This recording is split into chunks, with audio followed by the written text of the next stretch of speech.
सब में इज्जतें बख्शी हैं। और सोचो तो सही, बेटे को सिर्फ बाप के घर जागीर मिलती है, औरत को दोनों जगह मिला कर, शोहर के यहां भी उसका हक है और बाप के यहां भी उसका हक है। ये कमाल की बात है कि खा जाते हैं बेटी के हक और फिर कहते हैं मैंने 9 उम्रें करें। ये तेरे 9 उम्रों से पहले ये देखा जाएगा बेटी का हक दिया था कि नहीं। जहेज के लिए दुनिया लड़ रही है, इतनी लंबी लंबी लिस्ट है। अब तो हद हो गई बेगैरती की, कहते हैं कमरा नाप लेना। पहले बर्तन प्लेटों पे बीतती थी, अब तो इतने ओछे नंगे हो गए कमरा नाप लेना का, क्योंकि उसमें अलमारी आपको बनवानी है, फर्नीचर भी आपका होगा। जब औकात नहीं थी बीवी लाने की तो तुझे मशवरा किसने दिया निकाह करने का? पूरी कौम जूझ रही है इस चीज को लेकर के, लेकिन फर्क नहीं पड़ रहा है हम पे। कहते कमरा नाप लेना का, क्यों कि 13 फीट चौड़ाई है, 17 फीट लंबाई है का, क्योंकि पूरे में फर्नीचर बनना है। तो बेगैरत अपने घर में रह ही गलत रहा है, सास ससुर के गोली मार वहीं पे कब्जा करके बैठ जा। ये चोरी नहीं है, ये डकैती नहीं है, मुझे बताओ। लेकिन नीयतें खराब होती जा रही है, बदलिए अपने आप को। और इसलिए निकाह मत कीजिए कि हमारे घर में दौलत आएगी, इसलिए निकाह कीजिए कि मेरे घर में रब की रहमत आ जाएगी। जिन्होंने दौलत के लिए निकाह किए, कहां गए हमारे भाई? अल्लाह सलामत रखे। बिल्ला लगाना भी आपका, हाँ सलामत रखे अल्लाह आपको।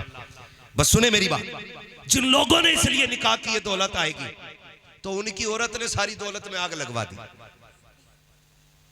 कभी कुहाड़ा पीर, कभी अजमेर शरीफ, कभी बगदाद शरीफ, कभी किसी बाजार पे, कभी किसी बाजार पे जा रही है, भूत ही नहीं उतर रहे।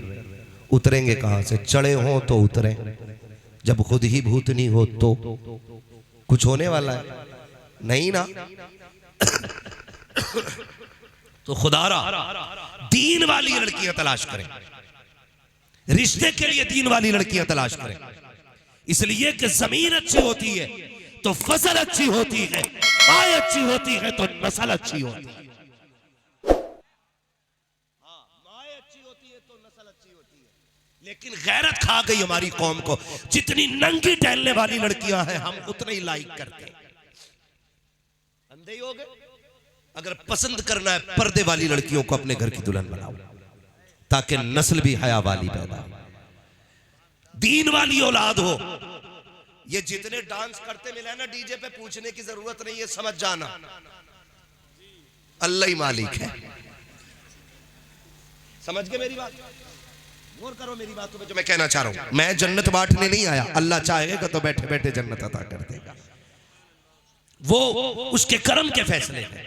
माए अच्छी होती है तो नस्ल अच्छी होती है। माए कैसी अच्छी होती है, पढ़े आप तारीख। खुदा की कसम, अगर माओ का तज़किरा किया जाए, लफ्ज़ माँ इतना मीठा लफ्ज़ है, अगर ज़बान पे आ जाए तो दुख मिट जाया करते, लेकिन तकलीफ होती है। हमारा नौजवान माँ को माई नहीं कहता, माँ को माई नहीं कहता, हज्जन कह रहे आप। बेटा अपनी माँ को कह रहा हज्जन कहां गई? ससुराल जा रहा तो सास को कह रहा अस्सलाम वालेकुम अम्मी, माँ को कह रहा हज्जन। बात सुनो मेरी गौर से, बात हंसने की नहीं है। अंदाज़े बयां मेरा बहुत शौक रकीक है, शायद कि उतर जाए तेरे दिल में मेरी बात। माँ को कह रहा हज्जन, सास को कह रहा अम्मी, अब्बा को कह रहा प्रधान, ससुर को कह रहा अब्बू। नाइंसाफी नहीं है ये? हम ये नहीं कहते सास को अम्मी मत कह, ससुर को अब्बू मत कह, लेकिन कम से कम माँ बाप को तो अम्मा अब्बा कह। ये तुझे उस दिन एहसास होगा कि माँ के कान माँ कहने के लिए कितने बेकरार रहते हैं। बाप कितना बेताब होता है कोई उसे अब्बा कह के पुकारे। जिस दिन तू शादी करेगा और कोई औलाद नहीं होगी, फिर देखना तू किस किस चौखट पे जाएगा भीख मांगने के लिए। फिर पूछना, बताना आकर के कौन सी दरगाह थी जो तूने छोड़ दी थी और बेटे की भीख नहीं मांगी थी। कोई कहेगा 100 किलोमीटर जाना है, वहां जाओ तो औलाद मिल जाती है, तू वहां भी जाएगा। कोई कहेगा 50 किलोमीटर जाओ, तू वहां भी जाएगा। कोई बारिश में बताएगा फला दरगाह पे जाओ, तू भीगता हुआ जाएगा। कोई सर्दी में कहेगा फला बाजार पे जाओ, बगल में हाथ दे के टिटरता हुआ जाएगा, ताकि तुझे एक ऐसा लहजा मिल जाए जो तुझे बाप कह के आवाज दिया करे, जो तुझे अब्बा कह के आवाज दिया करे। खुदा की कसम, जब बरसों के बाद ये ऐसी आवाज कान में आती है, कोई बाप कह के आवाज देता है, खुदा की कसम उस दिन इतनी खुशी बाप को होती है कि अपनी पैदाइश की खुशी भी उसने इतनी खुशी से नहीं मनाई होगी जितने तेरे लहजे की खुशी मनाता है। तुम जानते हो, जब बाप तुम्हें देखता है, तुमसे बार बार बेटा कह के आवाज देता है और तुम्हारी जबान गूंगी होती है, बाप इंतजार करता है वो कौन सा दिन आएगा जब ये मुझे बाप कह के पुकारेगा। एक दिन जब ऐसा आता है, तुम कहते हो अब्बा, इतना सुनना होता है, वो तेरी जान पे कुर्बान हो जाता है। वो बार बार कहता है बेटे बता क्या कह रहा है। तुमने कहा अब्बा वो क्या है, उसने फिर कहा बेटे फिर से कह, उसने फिर कहा अब्बा वो क्या है। तुमसे सैकड़ों बार लफ्ज़ बाप सुनता रहा, उसे प्यार आता था तेरे बाप कहने पर। आज जब तू बड़ा हो गया है, तुझे गैरत आती है बाप कहने पे, शर्म आनी चाहिए। अगर इस बाप ने उंगली न पकड़ी होती तो तूने चलना ना सीखा होता। अगर इसने लुकमे न खिलाए होते, तुझे बोलना नहीं आता। अगर इसने कंधों पे न बिठाया होता, तेरी आंखों में रोशनी न होती। एहसान मान इस बाप का, अगर तेरे आधार में इसका नाम न होता, कोई तुझे कुर्सी पे बैठने की जगह नहीं देता। अगर इसके नाम के साथ तेरा नाम न जुड़ा होता, कोई तुझे इज्जत से न देखता। आज प्रधान कहता है, जमींदार दुनिया कह रही है, ये कमाल तेरा नहीं है बल्कि तेरे बाप के नाम का कमाल है। बता, जिसके नाम का ये कमाल है, उसकी जात का अंदाजा कौन लगा सकता। इसलिए अल्लामा रूम रहमतुल्लाहि ताला अलैहि ने मसनवी शरीफ में ये वाकया लिखा। सुने सारे बेटे, बहुत गौर से सुनना, अल्लाह आपको सलामत रखे। फरमाते हैं कि बच्चा जब 2.5-3 साल का एक हुआ तो उसके बाप ने प्यार से उसकी तरफ देखा। पहली बार 2.5-3 साल में बच्चे ने कहा था अब्बा। कौन कह रहा है? ये अल्लामा रूम रहमतुल्लाहि ताला अलैहि, मसनवी शरीफ। कहते उसने अब्बा कहा ना तो बाप उछल गया। कहा क्या बात बेटे? कहा अब्बा वो क्या है? उसने कहा बेटे वो कौवा है। फिर उसने कहा अब्बा वो क्या है? वो मचलता रहा। बेटे वो कौवा है। अल्लामा रूम लिखते हैं कि बाप ने 40 मरतबा बताया था बेटे वो कौवा है। उसे इसी बात की खुशी थी कि बेटा हर बार में अब्बा कह रहा था। इसी बात की खुशी थी कि बेटा हर बार में अब्बा कह रहा था। उम्र बीत गई, बुढ़ापा आ गया बाप का। बेटा जवान था, उसने सोचा चलो भी इसको भी आजमाया जाए। उसने कहा बेटे बुढ़ापा आ गया, नजर कमजोर हो गई, वो दीवार पे क्या बैठा है? इम्तिहान लेना चाहता था बेटे का। बेटे ने कहा जब दिखता नहीं तो देखने का शौक क्यों करते हो? पहला ताना दिया। कहा बेटे बताना क्या है? तो बेटे ने जब पूछा, बेटे ने कहा अब्बा वो कौवा है। बाप ने कहा बेटे बुढ़ापा आ गया है, जरा जोर से बोल, मैं सुन नहीं पा रहा। उसने गुस्से में कहा जब ऊंचा सुनते हो तो क्या जरूरत है शोर करने की? कहा बताना बेटे क्या है? कहा कौवा है। तीसरी बार पूछा, उसने झुंझला के कहा तुम पागल हो गए हो? बाप रो दिया। उसने कहा नहीं बेटे मुझे भी पता ये क्या बैठा है, लेकिन मैं ये देखना चाह रहा था कि मैंने बचपन में तुझे 40 मरतबा बताया था कि ये जो दीवार पर बैठा ना ये कौवा बैठा है। बस तू 3 बार में थक गया। मैंने तुझे 40 बार तेरा मत्था चूम के कहा था बेटे ये कौवा बैठा है। खुदा की कसम ये बाप होता है, बाप होता है। बड़ी कुर्बानियां होती हैं बाप की भी, लेकिन इसमें गलती हमारी भी हुई है। हमने मिंबर से सिर्फ माँ की शान बताई, कभी बाप की बात ही नहीं बताई। माँ ये होती है, माँ ये होती है। खुद बताओ, हम अगर इसका अंदाजा आपको रोड पे भी चलोगे तो हो जाएगा। हर गाड़ी के पीछे लिखा होता माँ की दुआ, ठंडी हवा, माएँ ठंडी छाएं, माएँ ये माएँ वो।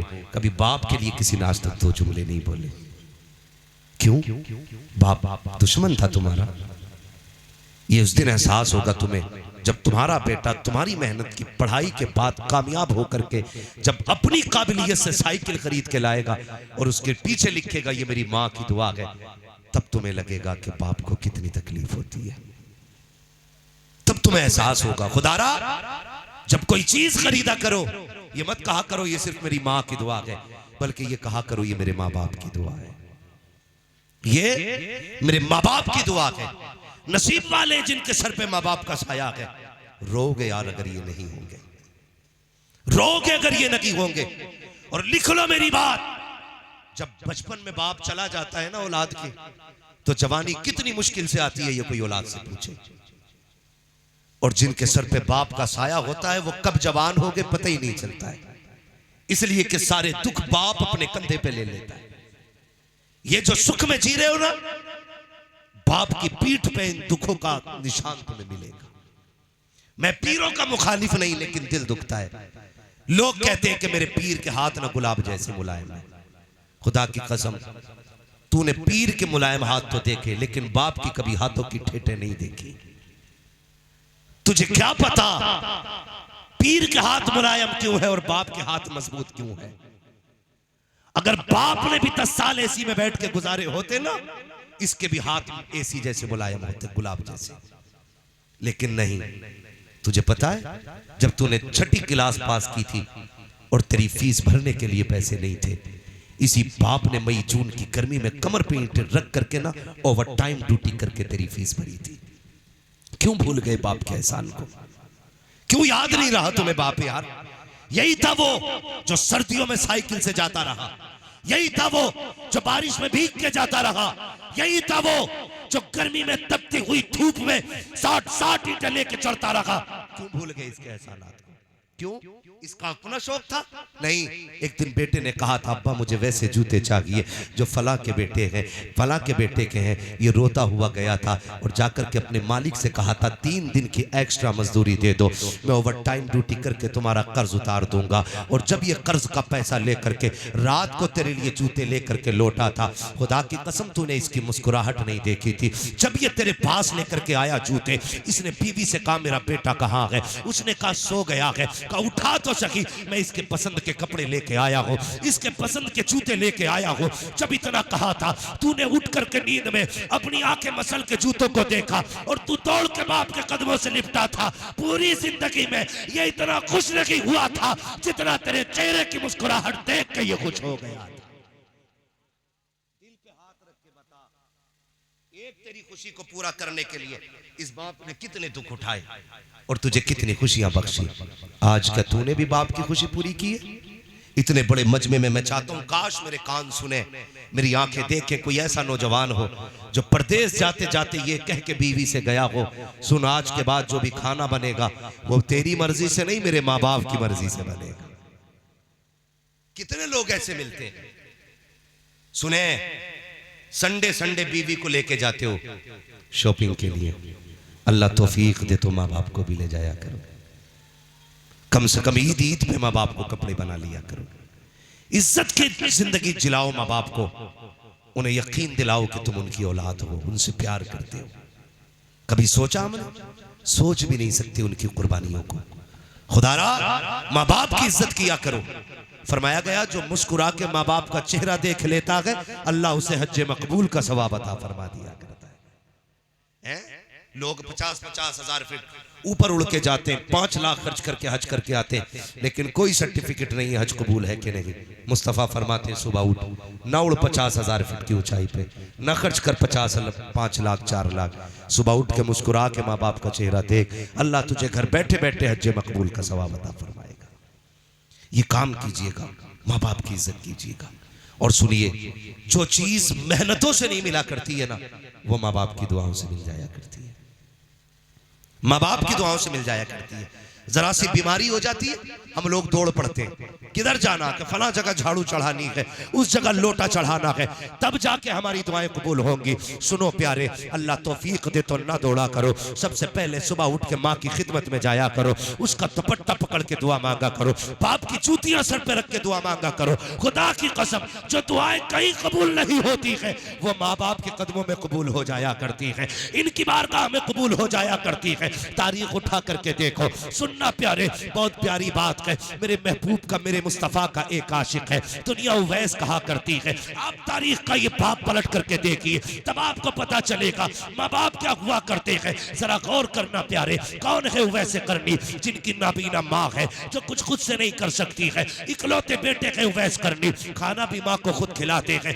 पानी भी खुद पिलाते हैं, खिदमत भी खुद किया करते हैं। लेकिन नबी से इश्क इतना था, कभी हुजूर से मुलाकात ना हो सकी। जब भी कोई मदीने से आता था, उससे पूछते थे यार तूने मेरे महबूब को देखा होगा, बता उनका चेहरा कैसा था, उनकी जुल्फें कैसी थी, वो बोलते हैं तो कैसा लगता है, वो जब चलते हैं तो कैसा लगता है। अब सोच सकते हो इश्क कैसा होगा। लेकिन पूरी जिंदगी कभी हुजूर से मुलाकात नहीं की है। एक दिन माँ के कदमों में बैठे हुए हैं, माँ के पैर दबाने लग जाते हैं। अल्लाह अकबर, इश्क सरकार ने ऐसा होश गोला मारा कि आंख के आंसू टपक के माँ के कदमों पे आ गिरे। माँ तो माँ होती है यार, पेटों के आंसुओं की गर्मी से महसूस कर लेती है, सीने में दर्द कितना है। कहता लगते जिक्र बता तो सकी, रो क्यों रहा है। कहते अम्मी आज मुझे आका की बड़ी याद आ रही है, ए माँ आज इजाजत दे दे, अगर न जा सका शायद कि उनके गम में मर जाऊं। जैसी इतनी बात माँ ने सुनी है, कहा बेटे ठीक है, अगर जाना की चाहता है तो जा, कल मदीने चले जाना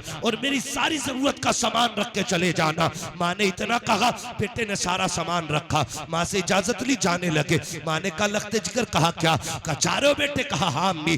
का इतना काम करना बेटे, सूरज छुपने से पहले आ जाना। कौन कह रहा है, उवैस करनी की अम्मी कह रही है, सूरज छुपने से पहले आ जाना। हजरत उवैस करनी दौड़े, काफिले के साथ चले। काफिला आराम के लिए ठहर गया, उवैस करनी नहीं ठहरे बल्कि दौड़ते रहे। काफिला रुक गया, आप आगे चले जाते हैं।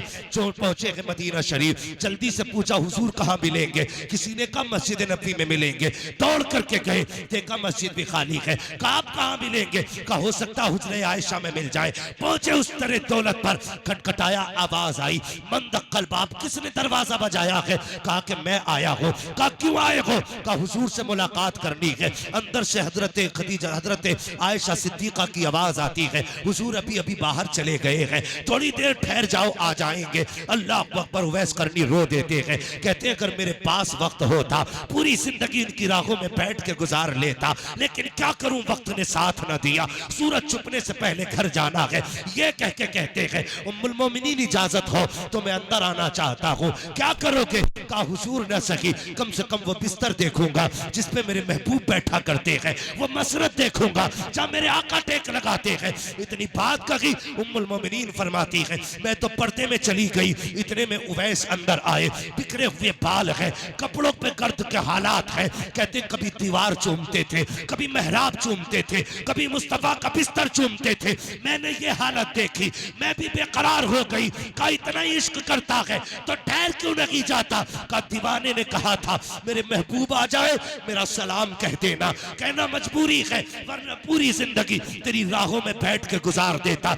ये कह के उवैस करनी तो वापस आ जाते हैं। अभी उवैस निकले हैं, इतने में सरकार आते हैं। आने के बाद मेरे नबी ने लंबी लंबी सांसें लेना शुरू की है। फरमाते हैं आयशा का जी या रसूल अल्लाह, क्या कोई आकर के गया है। कहा हाँ आका, आया था एक दीवाना जिसके बाल बिखरे हुए थे, कपड़ों से पूरा आशिक लग रहा था। कहा जानती हो वो कौन था। कहा अल्लाह व रसूलुहु आलम, या तो अल्लाह जानता है या उसका महबूब जानता है। अब आका की आंख में आंसू आए। फरमाया आयशा खुशबू बता रही है मेरा उवैस आकर के गया है, ये हवाएं बता रही है मेरा उवैस आकर के गया है। कहा उमर जल्दी कीजिए मेरे उवैस को बुला के लाइए। अबू बकर दौड़िए मेरे उवैस को बुला करके लाइए। लेकिन कहाँ जाते, अब तक तो देर हो चुकी थी, उवैस मदीना छोड़ चुके थे। अल्लाह अकबर, दौड़ते दौड़ते घर तशरीफ लाए हैं। जैसी दरवाजे पे आए हैं तो माँ होती है, कोई आवाज नहीं। दिल टूटा है आज उवैस का।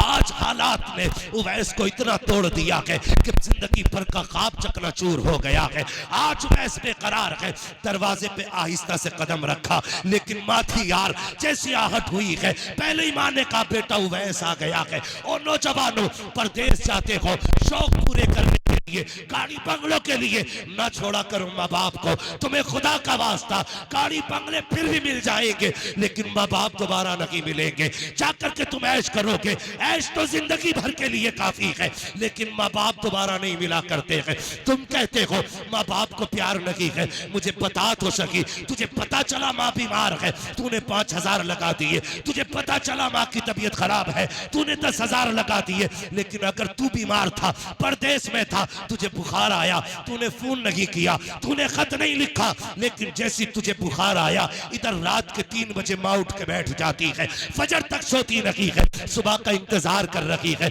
सुबह को मुसल्ले पे आती है, हाथ उठा के पहले तेरे लिए दुआ करती है, उसके बाद शोहर से कहती है चलो जी फोन तो लगाओ, मेरे बेटे की खैरियत मालूम करनी है। का हुआ क्या है? का रात से मुझे नींद नहीं आ रही है, कहीं मेरा बेटा बीमार तो नहीं है। तो शोहर ने ये कह दिया, हो सकता है तेरा वहम हो, जहन का ये गुमान हो तेरे, मेरी बीवी वो खैरियत से होगा, बीमार होता तो खबर करता। ये कह के बाप ने टाला, लेकिन माँ ने कहा जरा फोन तो लगाओ। नसीब वाले को यार जिनकी माए है, जब फोन की घंटी बजती है बेटे की आहिस्ता आवाज निकल जाती है, माँ का कलेजा बाहर आता है। माँ कहती बता मेरे लाल, इतना आहिस्ता कभी नहीं बोला, आज क्या हो गया है? बेटा कहता माँ 3 बजे से बुखार में हो। ओ यार जैसी इतना कहते हो। माँ थरप जाती है, कहती हाँ बेटे मुझे 3 बजे से बेकरारी थी, मुझे बता तो सही ये कौन सी ताकत है, ये कौन सा तार था? बिना फोन के माँ को पता चल गया बेटा बीमार है, बिना खबर के माँ को पता चल गया। सुनिए, सबसे राब्ता करने के लिए फोन की जरूरत होती है, माँ से राब्ता करने के लिए दिल की धड़कनों की जरूरत होती है।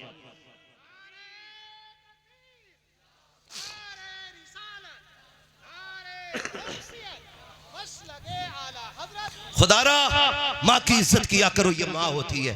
परदेश जाते हो ना, परदेश जाते हो तुम चाहे 10 लाख महीने के कमाते हो, 2 लाख कमाते हो, लेकिन माँ का जब भी फोन आता है पहली आवाज ये होती है मेरे लाल रोटी खा ली, खाना खा लिया।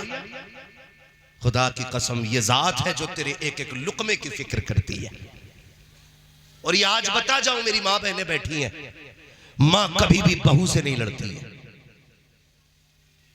माँ कभी भी बहू से नहीं लड़ती है। माँ सिर्फ इसलिए लड़ती है बेटे की बीवी से, वो अपने घर की बहू में अपने जैसी एक औरत देखना चाहती है। वो ये चाहती है ये मेरे बेटे की वैसे कदर करे जैसे मैंने की थी। माँ कब लड़ती है बहू से? जब देखती है बेटा सुबह लड़के फाके से चला गया, फिर माँ बेकरार होती है। जब देखती है बेटा शाम को थक के आया, बहू ने अपनी इतनी बातें सुना दी, वो बिना खाए सो गया, फिर माँ लड़ेगी। माँ बहू से नहीं, माँ एक माँ से लड़ती है। माँ ये चाहती है जैसे मैंने बेटे की कदर की है ना, तू मेरे बेटे की कदर कर। और याद रखिएगा, जो बहुएं माँ के बेटों की कदर करती हैं वो शोहर की भी प्यारी होती है, शोहर के माँ बाप की भी प्यारी होती है। ये याद रखिए। माँ उस औरत से क्यों लड़ेगी जिसके बरसों से ख्वाब देखती रही, जिसे चांद का टुकड़ा कहती रही, उससे क्यों लड़ेगी माँ? सिर्फ उससे लड़ती है जो उसके बेटे को तड़पाती है। खुदारा मेरी बहनों, मेरी माओ, इतनी सी गुजारिश है, अपने अपने शोहरों की इज्जत किया करो, कदर किया करो अपने अपने शोहरों की। फजर में उठ के ना चूल्हे पे चढ़ के अब झूला दामन फैला के ये ना कहा करो अल्लाह करे तुझे मौत आ जाए, तू लौट के ना जा, तू ट्रक के नीचे दब के मर जाए, ये ना कहा करो। तुझे क्या पता जिस दिन ये कफन में लिपट गया ना, उस दिन तेरी सारी बादशाहत चली जाएगी। जिसके लिए हाथ उठा के बद्दुआएं कर रही है, इससे तेरे घर की सल्तनत चमक रही है, इसके कदमों से तेरे घर में बरकत है। जब ये जाया करे बद्दुआ ना किया कर, मुसल्ला बिछा के रब से इसकी जिंदगी की भीख मांगा कर। ये कहा कर मालिक सुहाग के जोड़े में छोड़ के गया है, सुहाग के जोड़े में मिलाना। तू नहीं जानती है जब तक ये कहे तेरे हाथों में कंगन भी अच्छे लगते हैं, जब तक ये कहे तेरे नाक कान का जेवर अच्छा लगता है, जब तक तू ये कहे तेरे रंग बिरंग के कपड़े अच्छे हैं, जिस दिन ये चला गया लोगों को तेरी सूरत भी अच्छी नहीं लगेगी। हाँ, तेरी सूरत भी अच्छी नहीं लगेगी। इसलिए शौहरों की इज्जत किया करो और कभी भी किसी माँ के लाल को तड़पाना मत, वरना माँ तुम्हें बख्शेगी नहीं। आके कहती है ऐसा तावीज दे दो मेरी सास का मुंह बंद हो जाए। हाँ, ऐसा तावीज दे दो जो सास के मुंह में ताला लग जा। हमसे काहे लगवा रही, गला दबा दे, ना होगी ना तुझे देखेगी। जब तू रोज तमाशा करेगी उसके बेटे के साथ, वो छोड़ देगी तुझे? वो तो बेटे के लिए अपनी जिंदगी की परवाह नहीं करती, तो तू क्या है? अगर चाहती है वो तुझसे प्यार करे तो तू उसके बेटे की इज्जत किया कर। ये समझाया करो बेटियों को, ये समझाया करो बेटियों को। इसलिए मेरे भाई, माँ बाप की इज्जत करेंगे, सारे बोलो करेंगे माँ बाप की इज्जत। आज की महफिल अज़मत वालिदैन है। बस आखिरी बात, उवैस करनी दरवाजे पे आए, माँ ने कहा आ गए बेटे, सुने माँ क्या होते हैं। आ गए बेटे, जी अम्मी। माँ ने कहा आ मेरे करीब, आके बैठ गए, माँ भी बैठ गई। उवैस करनी कहते मेरी माँ ने कहा बेटे जिसके लिए तड़पता रहा, अब बता वो तेरा महबूब कैसा है। जब इतनी बात कही ना तो अब फिर इश्क ने अंगड़ाई ली, बेकरारी बड़ी, जब्त के बंधन टूटे, फूट के रो दिए। कहा जिस महबूब की बात कर रही मैं देख नहीं पाया उसे। कहा क्या हुआ? कहा मैं गया हुजूर थे ही नहीं मदीने में। कहा बेटे इंतजार कर लेता। कहा मां इंतजार कैसे करता? माँ तूने कहा था सूरज छुपने से पहले आ जाना, तेरी बात कैसे टाल देता? अगर तुझे नाराज कर देता मेरा रब नाराज हो जाता, तुझे नाराज कर देता मेरा रब नाराज हो जाता। कहा माँ इसलिए मैं तेरी रजा के लिए महबूब का चेहरा छोड़ आया। माँ का दामन फैला, आंचल उठा के माँ ने कहा मालिक मेरे बेटे ने ना तेरे महबूब का भी दीदार छोड़ दिया मेरी रजा के लिए। ए अल्लाह मेरे बेटे को वो इज्जतें दे, वो इज्जतें दे कि सारा जमाना जहां जहां तेरे महबूब की बातें करे वहां वहां मेरे बेटे वैस करने की भी बातें होनी चाहिए। आज तारीख गवाह है, हजारों साल बीत गए, तारीख के औराक में आज भी वैस करनी का नाम जिंदा है। कैसे? माँ ने दुआ दी थी, इसलिए आप भी माँ से दुआ लिया करें। एक होता दुआ करवाना, एक होता दुआ लेना। दुआ करवाते तो सब है, लेता कोई कोई है। करवाने का मतलब ये होता दुआ कीजिए, 500 रुपए दिए दुआ कीजिए। हमने कहा चल भाई 500 वाली दुआ कर देते। 10 रुपए दिए दुआ करना हजरत, चल भाई 10 वाली दुआ कर देते। हमारे यहाँ तो ग्रेड चलता है ना, है हमारे यहाँ तो लेबल होता, 100 रुपए में 100 रुपए की दुआ होगी, 500 में 500 की, हजूर को 1000 दो तो 1000 की दुआ। लेकिन माँ बाप होते जो फ्री में तुम्हें अरबों खरबों की दुआएं दे दिया करते हैं, इनकी इज्जत करना। रात को जब ये सो के उठते हैं इनकी आंख खुल जाती है ना, ये अल्लाह से कुछ नहीं मांगते, कहते हैं अल्लाह हम ठीक है, हमारे लालों को सलामत रखना। ये माँ बाप होते जब भी कभी कोई गाड़ी ले, बंगला बनाए, मकान बनाए, खाली ये नहीं लिखना मेरी माँ की दुआ है। क्या लिखोगे? अल्लाह सलामत रखे। क्या लिखना है? जोर से क्या लिखना है? माँ बाप की दुआ है, यही लिखना है। बाप की भी इज्जत करनी है, माँ की भी इज्जत करनी है। ये बात अलग है कि हक माँ का ज्यादा होता है, शान बाप की भी कम नहीं होती। खुद एक बात सोचिए, एक बात जरा दिमाग से, कि हमारी जन्नत माँ के कदमों के नीचे। किसके? सारे बोले माँ के कदमों के नीचे। पीछे वाले क्यों नहीं बोल रहे? ये माँ से पैदा नहीं हुए पेड़ से उतरे। किसके कदमों के नीचे? कुछ लोग तो यही सोच रहे हैं कि जन्नत भी बीवी के कदमों के नीचे। जन्नत किसके कदमों के नीचे है? माँ के कदमों के नीचे। और माँ की जन्नत बाप के कदमों के नीचे। समझ गए? अब सोच, जिसके कदमों में तेरी जन्नत है, फिर उसकी जन्नत जिसके कदमों में है, तो फिर अगर माँ का ये मकाम है तो फिर बाप की शान का आलम क्या होगा? कई बार तो ऐसा होता है लल्ला अम्मा को साथ लेके बैठ जाता, अब्बा को फरार। अब्बा तेरी बैठक मेरी बैठक, आरे जाड़े, कभी इसके चूल्हे के आगे अब्बा बैठेगा, कभी इस चौराहे पे आग के आगे बैठेगा, अम्मा कंबल में मौज कर रही है। ये ना करना। एक नया कंबल माँ को लाके देना है तो एक नया कंबल बाप को भी लाके देना है। करेंगे इंशाअल्लाह, ये काम करना है, वरना खैरियत नहीं है। माँ की भी इज्जत करनी है, बाप की भी इज्जत करनी है। अब्बा से पूछे लड़के कैसे रखने, कहते अल्लाह का करम है, मेरा लड़का 6 टाइम खाना दे रहा, देता नहीं है एक टाइम में। लेकिन बाप कभी बेटों की बेइज्जती नहीं करता है। वो क्या कहता है कि नहीं, अगर मैंने बेटों का राज खोला मेरे बेटे रुसवा हो जाएंगे, ये सोच के कभी नहीं कहता। वो कहता 3 टाइम खिला रहा मेरा बेटा। समझना हो ना कितना फरमाबरदार बेटा है। अगर किसी का बाप आग बुझने के बाद राख पे भी बैठा रहे तो समझ लेना कि इसकी औलाद इसकी इज्जत नहीं करती है। देखिए ना, आग बुझ जाती है फिर भी लोग कुरेदते रहते हैं, राख बुझ जाती है फिर भी कुत्ते पिल्ले की तरह बैठे रहते हैं। होता है के लिए ऐसा, जब सब उड़ जाते तो उसमें कुत्ते आके बैठ जाते हैं। ये आम बात है, हम भाई गांव के रहने वाले लोग हैं, आसमान से नहीं उतरे, सब देखते हैं हम लोग भी।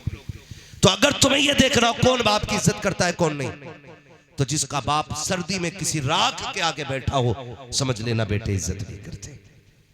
और जिसका बाप आग को भी सलाम करके चला जाए, चलो जी तापो असी घर जा, हम तो भैया ऐसे ही घर पे जाके सोएंगे आराम से, तो समझ लेना इसकी घर में बड़ी इज्जत है। ये हमारे घर की बहुएं अल्लाह इन्हें सलामत रखे, कहती है बुढ़ों का क्या काम घर में, निकलो बाहर। अरे ये पूरी जिंदगी बाहर रहा है, कम से कम अभी से एक कमरे में इज्जत से रहने दिया जाए। 40 साल मजदूरी करके एक छत पाटी थी इसने, उसे भी तूने घेर लिया। परिंदे इसलिए घोंसले बनाते हैं ताकि चैन से जी सके। जमीन में रहने वाले कीड़े इसलिए बिल बनाते हैं ताकि हादसों से बच सके। इंसान जब मकान बनाता है तो वो कुछ नहीं सोचता होगा। वो बाप जिसने पूरी छत बना डाली उसने भी सोचा होगा बुढ़ापे में काम आएगी। और बुढ़ापे में बहुएं कहती है निकलो जी यहाँ से, बुढ़ापे में तुम्हारा घर में क्या काम है, जहर दे दो, इन्हें कोई काम नहीं है, बर्बाद कर दो, इनमें आग लगा दो, तुम्हें क्या पता है। इनकी इज्जत किया करो बेटी। तुम अपने बाप के घर थी, 18 लोगों का खाना बनाती थी, तब हाथ नहीं टूटते थे। ससुराल में आके 5 का बनाते हुए हाथ टूट जाते हैं। ये ना इंसाफी क्यों करती हो। जैसे वहां 12 का भाई बहन समझ के बनाती थी, यहाँ भी 11 का भाई बहन समझ के रोटियां बनाया। लेकिन अपने भाई भाई होते हैं और शोहर के भाई कसाई होते हैं। इंसाफ करो। जिस तरह अपने बाप को इज्जत देती हो इस तरह अपने ससुर को इज्जत दिया करो। तुम इन्हें बाप वाला एहतराम दो, ये तुम्हें बेटी वाला प्यार दे। हर घर के अंदर ये नियम लागू करो, हर बहू को अपने ससुर को बाप कह के आवाज देनी होगी। बेटी वाला किरदार अदा करना होगा, फिर हर बाप अपने बाप होने का हक अदा करेगा। लेकिन अल्लाह खैर करे, सास अलग कैमरा लगाए बैठी है, ससुर अलग जासूस बना बैठा है, लल्ला विदेश पे पैरे दे रहा, औरत घर में आतंकवादी है। जैसे ही आया बॉर्डर से कमा के, अम्मा कहती तुझे पता है डायन है डायन। अब्बा कहता हम तो कुछ बोलेंगे ही नहीं भाई, हम तो फंस गए इसे लाके। क्या भी सब कुछ दिया, कहा भी कुछ नहीं। ये हालात है हमारे घरों के भाई, कह भी सब कुछ दिया कहा भी कुछ नहीं। क्या हुआ? 1.5 महीना हो गया इसे घर में आए हुए। क्या हाँ, क्या इसे ये नहीं पता कब कहां रखे हैं अभी तक। हर बार में लल्ली को आवाज दे घर की, अकेले काम करना नहीं चाहती। बर्तन कहां है लल्ली बता के। अरे पगले माँ बाप हो, तुम भी तो समझो यार, नई है उसे क्या पता क्या चीज कहां है, इसलिए वो पुला पुला के पूछ रही है आज बताओ कल नहीं पूछेंगे। लेकिन तुम तो कैमरा लगाए बैठे हो, पहले ही आतंकवादी कह दिया, मजाल है उससे कब टूट जाए। खैरियत नहीं है, पूरा घर बरस पड़ता। अपनी बेटी ने अगर सोने का हार भी तोड़ दिया कोई बात नहीं, अल्लाह और देगा। बहू से कब टूट गया, तेरे बाप ने दिया था, हराम का आया है। भाई साहब ये बर्दाश्त करती है 6 महीने, जब बात बर्दाश्त से बाहर फिर जो लठियां चलती है दोनों तरफ से, फिर ससुर इधर भाग रहा सास उधर, कह रहे बहू टिकने नहीं दे रही, बहू टिकने नहीं दे रही। ऐसे काम न करो, तुम बहुओं को बाप वाला प्यार दो, ये तुम्हें बेटी वाली जिंदगी अता करके दिखाएंगे। ये कीजिए अगर घर बचाने तो। ये बातें यूनिवर्सिटी में नहीं बताई जाएंगी, ये बातें कोई हुजूर का नौकरी बता के जाएगा। हाँ, और लड़कों तुमसे भी गुजारिश है, बीवी के पल्लू की खुशबू की आई, माँ बाप को भूल गए, कमरा बंद करके सोरी अम्मा कराती रही, पूरी रात पानी देने को तैयार ना हुआ। ऐसा ना किया करो। बीवी का भी हक अदा करे, माँ बाप का भी हक अदा किया करे, बीवी का भी हक अदा करे। और अगर बीवी मजबूर कर रही है आपको माँ बाप को छोड़ने पे, तो ठोकर मार दे ऐसी बीवी को जो माँ बाप से जुदा करे। इसलिए बीवियां 1000 मिल सकती है, माँ बाप 1000 नहीं मिल सकते। लेकिन सबसे पहले बीवी को बैठा के कहता मेरे अब्बा से होशियार रहिए, चोर है पहले से। जब बेटा ही अब्बा को चोर कहेगा, बहू इज्जत करेगी। और हमारी अम्मा भी हाथ लपके वो जहेज देखने गई थी, घड़ी चुरा ली थी, अलमारी में ताला लगा के रखी। भाई जब तू ये कह देगा वो इज्जत करेगी? बोलो भाई, सुराख तुमने किया, सैलाब तो आना ही है, तो सुराख ना करो ताकि सैलाब ना आए। इज्जत करो माँ बाप की, माँ बाप का एहतराम सिखाओ, खुद भी सीखो, औलाद को भी बताओ जैसी करनी वैसी, जैसी करनी वैसी। आज तुम बाप की इज्जत करोगे, कल तुम्हारी औलाद तुम्हारी इज्जत करेगी। आज तुम माँ बाप की इज्जत नहीं करोगे, कल तुम्हारी औलाद तुम्हारी इज्जत नहीं करेगी। फरमाया गया वबिल वालिदैन एहसाना, जब तक जिंदा रहो माँ बाप के साथ उसने सुलूक करना, अच्छा बर्ताव करना, उनके साथ उनसे प्यार करना, उनकी इज्जत करना।